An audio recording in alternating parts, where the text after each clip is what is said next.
Welcome to the lectures on modern digital communication techniques. In the previous lecture, we have just seen how to calculate or how to compute the expression of probability of error, first for BPSK or binary pulse amplitude modulation, and then we have extended the method to Emery pulse amplitude modulation. So, what we will be interested to see now is the graphical representation of the results, because typically the results are in terms of Q function or in terms approximated as exponentials, which are not very easy to visualize. So, we would like to see the graphical results, which will give us some intuitive feeling of what happens to the probability of error as you change EB by N naught or as you change the parameter M. So, as we see this particular expression here that we discussed in the previous lecture, what we find that probability of error for the symbol error, this is the probability of symbol error for Emery PAM is given by 2 m minus 1 upon m, and we have seen the reasons for this, 2 being we are taking both sides of the tail, and m minus 1 upon m because we have m minus 1 complete PDFs. So, inside the Q function you have EB by N naught, because in digital communications we are interested in EB by N naught, that is average SNR per bit or average energy per bit, because the basic unit of communication is bit. So, we want to compute how much of energy or SNR per bit is used in order to actually communicate. And there again you have some further multiplicative factor where there is k log m base 2, and in the denominator there is some more factor. So, now moving down further with this, we have defined what is of course EB by EB AV, that means the average bit energy in this part which we discussed earlier. So, and we have already said that the probability of error expression is rather expressed in terms of average SNR per bit rather than SNR, and this usually is denoted by gamma b, and gamma s is usually used to denote the signal to noise ratio of the symbol. So, this you could write it as k EB by N naught, which is k times gamma b. This is what you can consider. So, what we see over here is this axis that we have drawn is the probability of symbol error Pm, which you have just derived, and this axis is the SNR per bit, which is gamma b dB in decibels. So, we are looking at in decibels form, because generally the SNR is represented in decibels. The first curve that we have over here is the result for m equals to 2 binary PAM, which we have discussed before, and it can also be obtained from the Emery PAM result. So, then we look at the result when m is equal to 4, that means 4 point constellations minus 3D, minus D, D and 3D. So, in that case the probability of error results looks like this, and as we increase m, that means as we increase the constellation size, the probability of error curve shifts on the right. So, it can be read in 2 or 3 different ways. So, one of the ways to look at it is, as I increase the size m, right, the SNR per bit required to maintain the same probability of error increases. You can clearly see that this increases, right. The other notion that you can also see is, given a SNR per bit, there is a certain probability of error required for m equals to 2, which is approximately 10 to the power minus 7 over here for the particular case that I am considering. As I keep my SNR per bit constant and I move to a higher order constellation, the probability of error increases. The probability of error simply increases. So, if I would draw a line along this direction, I can only find that if my SNR per bit is maintained constant, the error probability increases. So, what it means, the message that it conveys is that if we are increasing the constellation size, that is m, the energy per bit that is required to maintain the same probability of error is going to increase. Or if I am going to maintain the same energy per bit, but I increase the constellation order, I will be getting into more and more errors, right. So, why does it happen? So, one can intuitively analyze this, and then one can see exactly how does it happen. So, if this is my signal space x axis, there is a 0, and you have the first situation where it is d and minus d, there is a certain probability of error. So, now if I have to maintain the same probability of error, that means I have to maintain the same minimum distance, I have to increase the signal energy. So, when I am going from m equals to 2 to m equals to 4, by keeping the same minimum distance without changing the minimum distance, because we said error probability is dominated by the minimum distance. If I have to keep the same minimum distance, I have to increase the size of the constellation. That means I have to increase the energy of the constellation, the average energy goes up. So, that means if I have to maintain the same error probability, that means keeping the same minimum distance, average as energy required simply increases, right. So, this is the first part. The other view is, if I want to keep the same average energy. So, let us take m equals to 4, I want to keep the same average energy m equals to 4. However, I want to use m equals to 8. So, if you want to use m equals to 8, in that case we have to accommodate more constellation .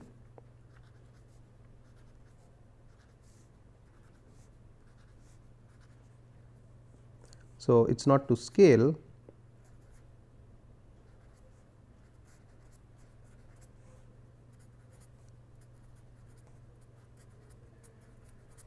right.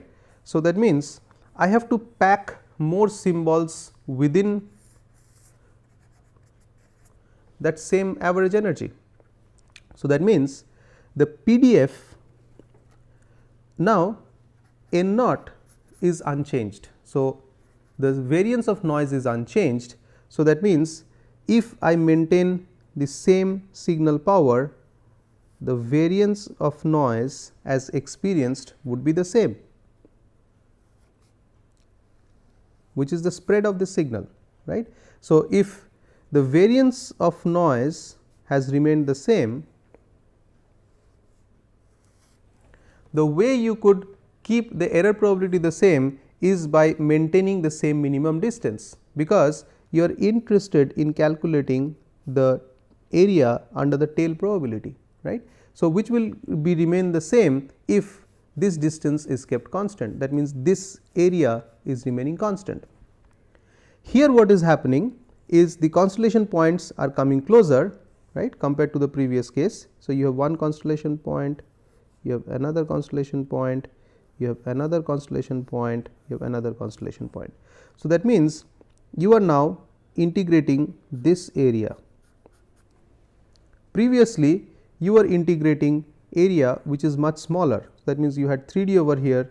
So, your area under the curve was here. So, that means we could see a clearer picture. In one case your area under the curve was here, but now if you pack more signals, PDF is not changing, but the area under the curve is changing.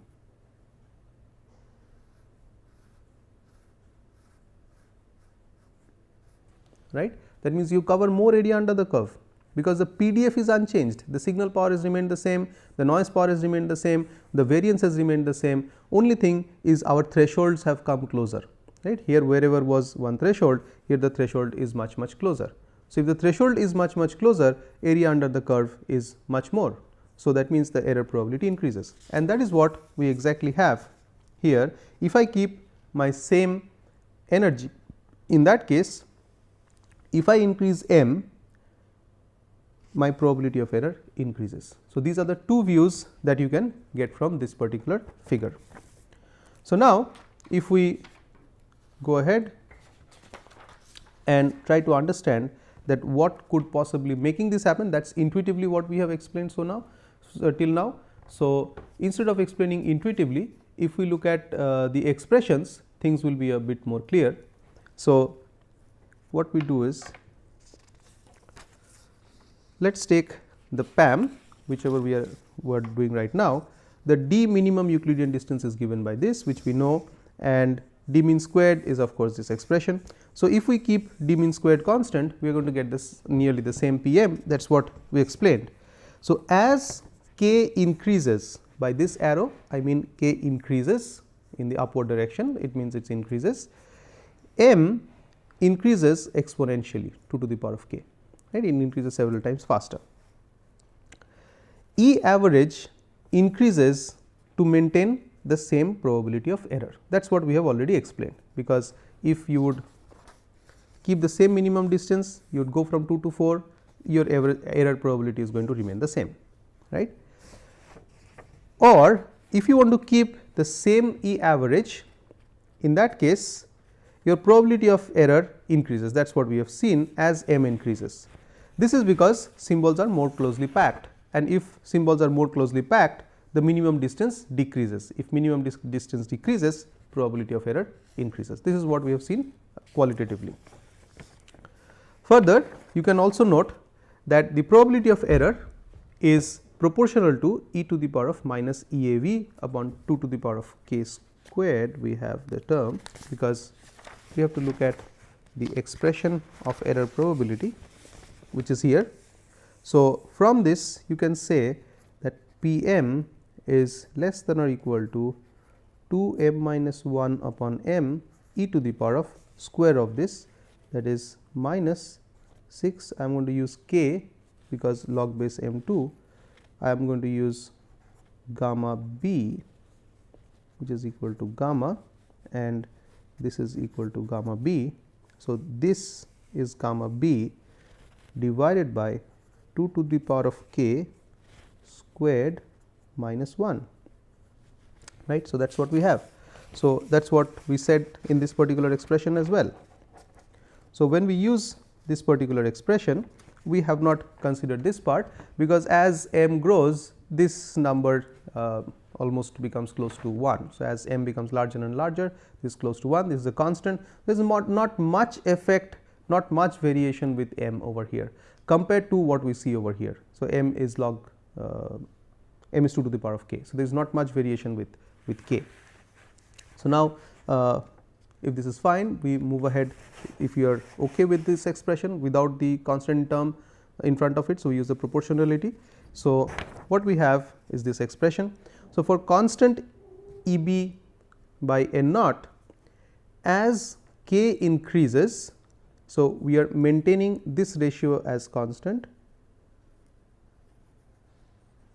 because this is constant. So, average bit is constant, the exponent of E decreases very fast. So, let us see. So, you could write this as minus alpha, right, which you could write e to the power of minus k upon 2 to the power of k squared minus 1 multiplied by gamma b, that is what we have. So, the exponent is k E b a v upon 2 to the power of k squared minus 1 upon n naught. Now, clearly you can see that if k increases, E average increases, of course, the numerator increases, but the denominator increases at a much faster rate, because it is 2 to the power of k squared, right, or 2 to the power of 2 k. So, going by this, for k increasing, the alpha decreases at a very fast rate, and therefore, e to the power of minus alpha increases. E to the power of minus alpha increases means probability of error increases. So, clearly from the expression also you can get a view of what happens as you increase k. So, in summary, what we can say is that in these kind of constellations where we are having more bits to be sent, that means we would have to recall a previous discussion, or we will use this particular one. For this, k equals to 1, for this k equals to 2, and for this k equals to 3, that means 3 bits, right. So, what is happening on the other side? On the other side, if your bit duration t is constant, right. So, then your bits per second is k upon t bits by second, bits per second. So, as k increases, if this is your bit rate, let us say b increases, bits per second increases. However, what we see, Pm also increases, that means probability of error increases. So, on one hand you have an improved throughput, but you have a poor error probability, right. So, if you decrease bit rate, you will decrease your bit rate, that means you are decreasing number of bits per symbol. So, as I increase m, we are sending more bits per symbol. So, if I am using binary PAM, I am going to use only 2 levels. If I am using quaternary PAM, I am going to use 4 levels, 1, 2, 3 and 4. So, in this case I am sending 2 bits per symbol, in this case I am sending 1 bits per symbol. So, in the 1 bit per symbol case, my bit rate is low, but my probability of error is good, is also low. When I send more bits per symbol, I pack more bits per symbol without changing the total transmitted power. In that case, my bit rate has of course increased, but my error probability has also increased, right. So, in order to maintain the same error probability, I must use much more energy, right. We will see an exact comparison later on. So, at least it tells you that by going from one constellation order to other, that is going from binary PAM to emery PAM, m equals to 4, 8, 16, you are definitely increasing your bit rate, but if you are keeping the same transmit power, your error probability increases significantly. So, when you are increasing bit rate, in order to maintain the same error probability, you must increase your transmit power as well, right. If you do not, then your error probability would increase significantly. So, this is something that we should remember. So, with this we can move on to the next very important thing or the related thing that we have studied is quadrature amplitude modulation. And at this point we can remember that when we discussed QAM, we have said that QAM can be composed of 2 PAM signals, one along the I axis, one along the Q axis. So, what we had said is that if there is PAM along this axis and there is PAM along this axis, right. So, then what you have is a QAM.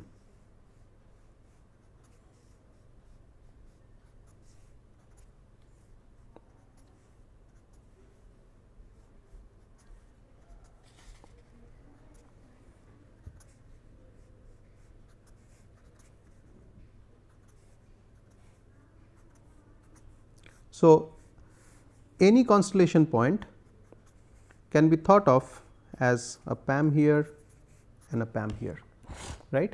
So, if I receive a signal, I am going to project its component on the I channel and I am going to project it on the Q channel, and I can use PAM for decoding. So, whatever we have studied for PAM, we can now extend it to the analysis of QAM when we are doing error probability analysis.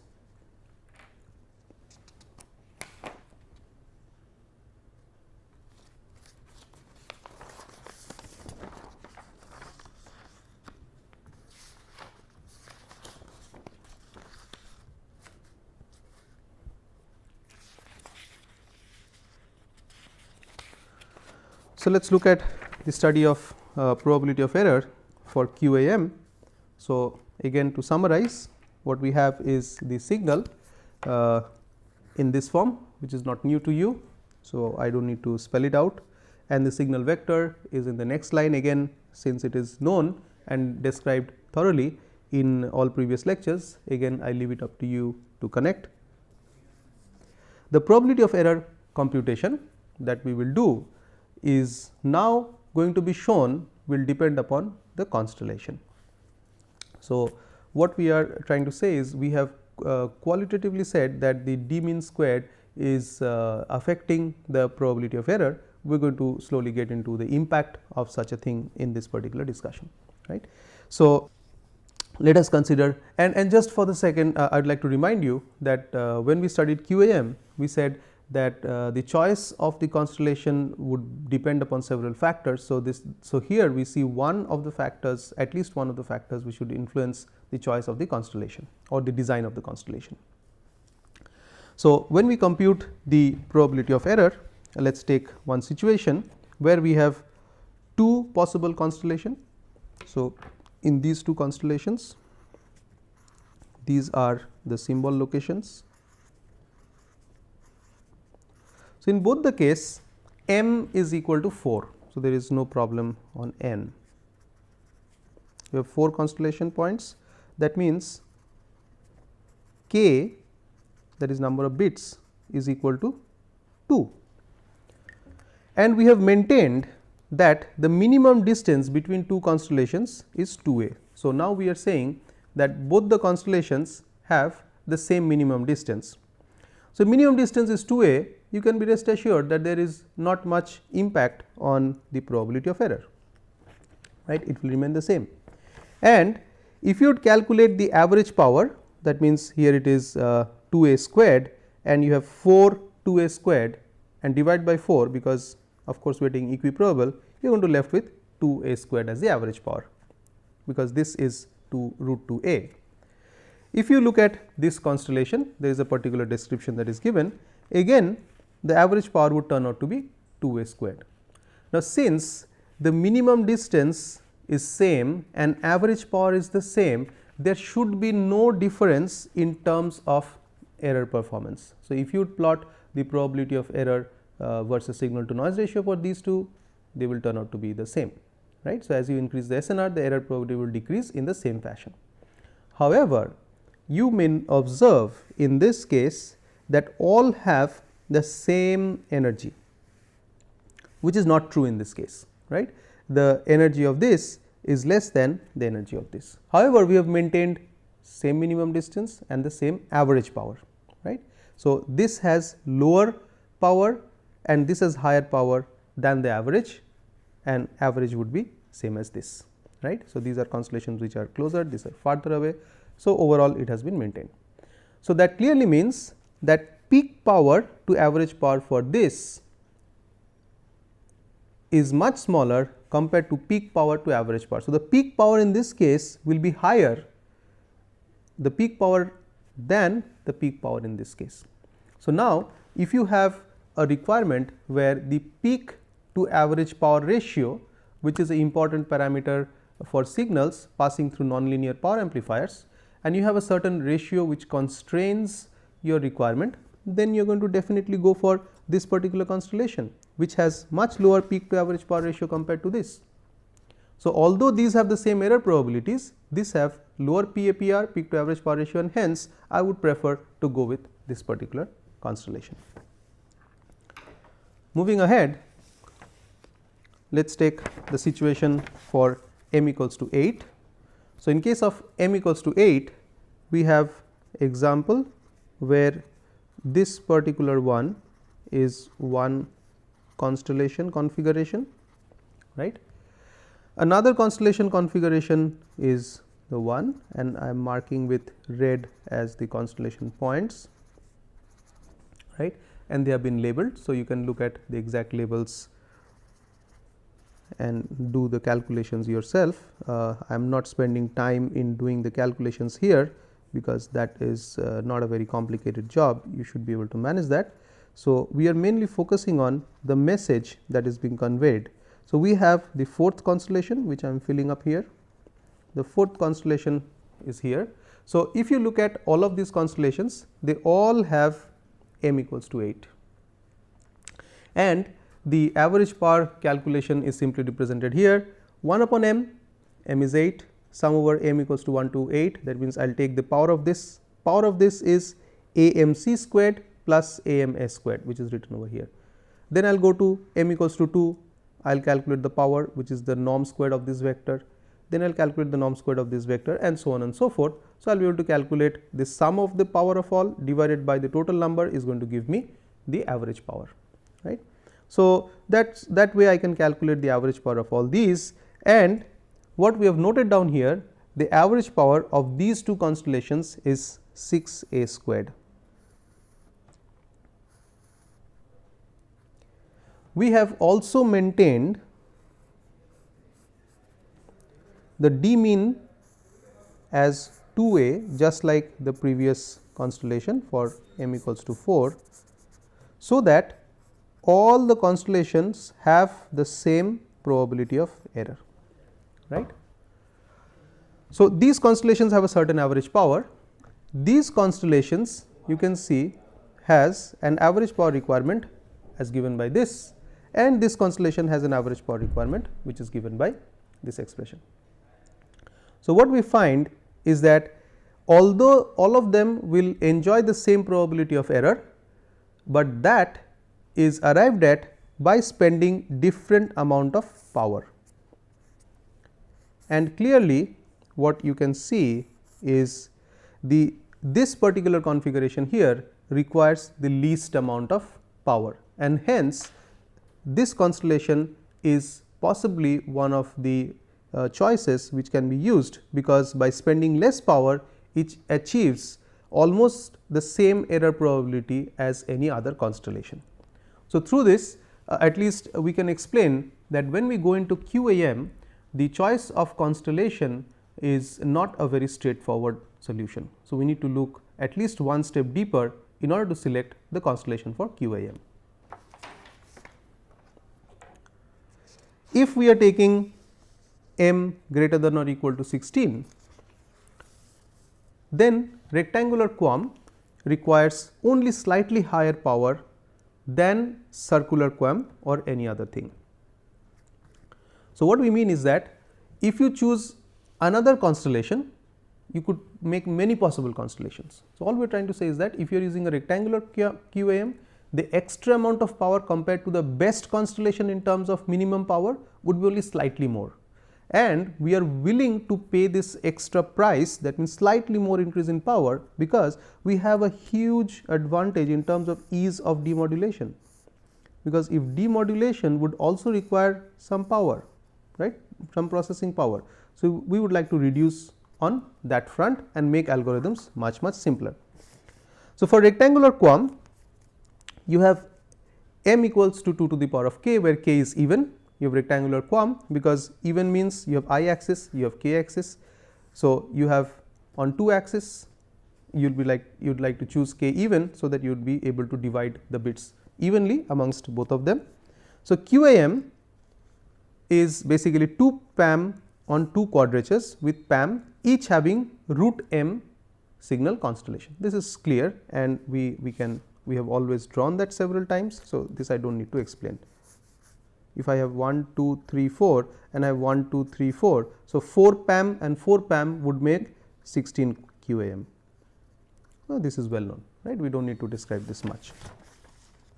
So, in order to calculate the probability of error, we look at the probability of symbol error for root emery PAM, where E average is the average SNR per symbol for QAM.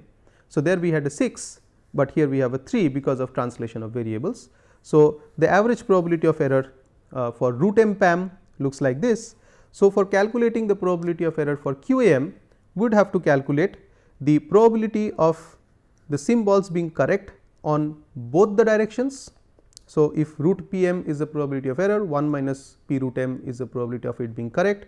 So, both the symbols have to be correct. So, you have these dimensions.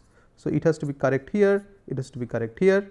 So, when both are correct, so probability of correct in one direction multiplied by probability of correct being the other direction, because these are orthogonal dimensions and we have Gaussian noise, we consider these to be uncorrelated, which leads to independent. So, based on which we have this two PDFs getting multiplied, probabilities getting multiplied, we have the square term. Now, 1 minus probability of being correct is the probability of error. So, you can substitute this expression inside this and you are going to get the probability of symbol error for QAM.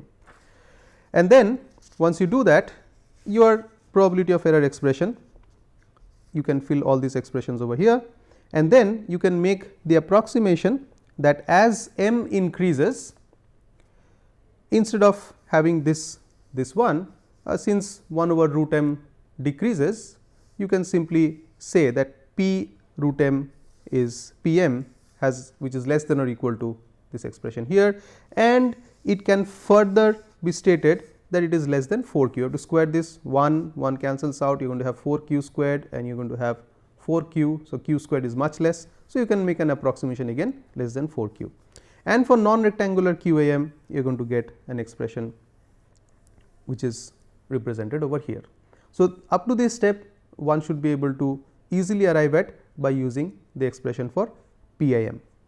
And we would also like to remind you at this point about the possible expression for Emery PSK, which we are not deriving here because we have many more things to do. So, that can be derived using the procedure which we have followed. So, you can break it into components and you can still derive.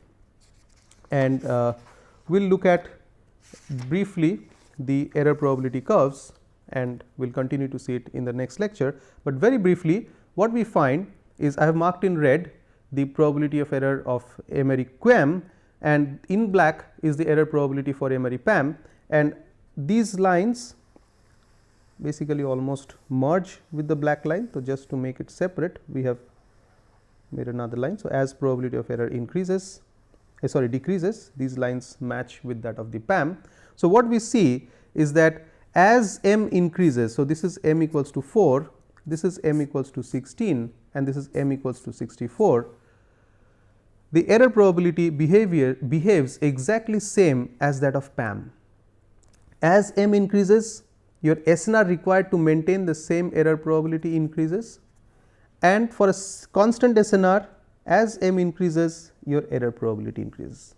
And the reason need not be explained any further, because we have already explained the reason why it happens for Emery PAM, and QAM is constituted of two such Emery PAMs, one along the I channel, one along the Q channel. So, all the descriptions and explanations that we have given for such kind of behavior for Emery PAM would apply in exactly the same way for Emery QAM.